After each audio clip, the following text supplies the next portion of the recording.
Kato, mikä tuolla on? Mitä nyt? Onko sulla tää myynnissä? No ei, mutta katos oikealle.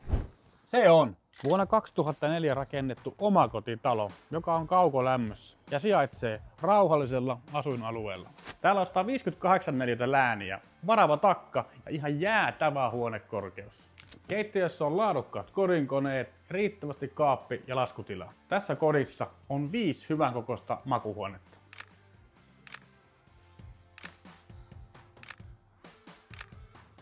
Tästä makkarista on suora kulkuyhteys kylppäriin ja täältä löytyy myös sauna.